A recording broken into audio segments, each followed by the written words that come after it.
Reba, the true story of a puppy who fought for his life. In a city where the rush of everyday life often overshadows the silent pain of stray animals, two small puppies caught everyone's attention with a behavior that mixed despair and hope. About 2 months old, they appeared every day in front of a store, looking for food and perhaps some gesture of compassion. They were fragile, dirty, and silent, but not invisible. It was during one of these appearances that their true condition came to light.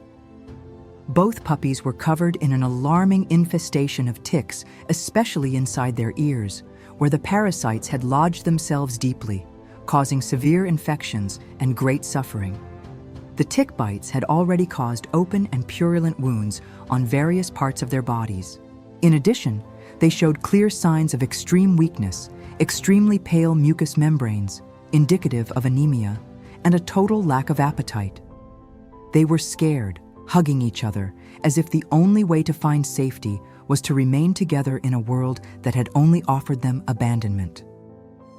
It was in this critical state that we began the rescue and the first emergency care. Reba's brother recovers, but the fight wasn't over yet.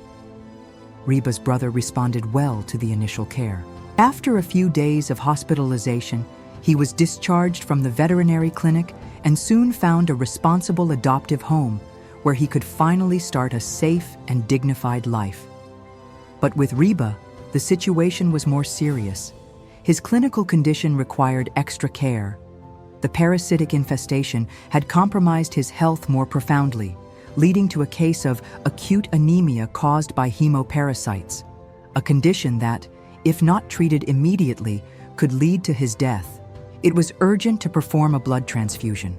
Reba needed vital support as soon as possible. With no time to waste, we organized the emergency transfusion and began the recovery protocol. The miracle of resistance, a body that reacts, a spirit that does not give up. The transfusion was successful. Reba began receiving continuous support with vitamins, specific medications to eliminate blood parasites, and a special diet rich in nutrients. The first 48 hours were critical. We observed his breathing, his heartbeat, and his response to stimuli with constant attention. It was then that the first signs of improvement began to appear. Reba began to accept food again, even if in small quantities. He was able to stand up on his own. He bravely faced the medication sessions, the therapeutic baths, and the daily dressings. Little by little, he began to express himself again. He began to play, run around the area reserved for puppies, and bark softly.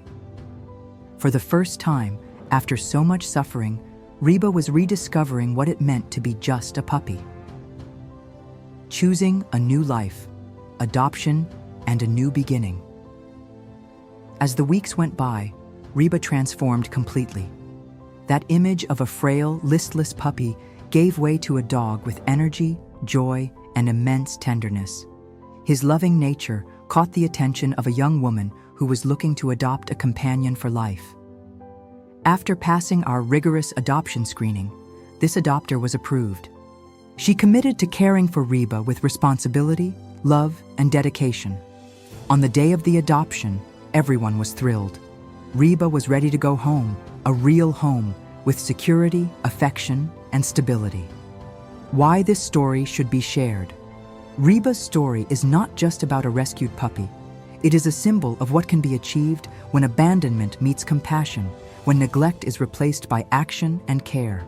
It is a reminder of the impact that a single gesture can have on the life of a defenseless being. Thousands of animals live similar stories every day. Many are not lucky enough to find a team willing to fight for them. Reba had that chance, and he seized it with all his might. May your journey inspire more people to look with attention, empathy, and responsibility towards animals in vulnerable situations. Every life matters, and every rescue, like Reba's, is a declaration that we will never stop fighting for them.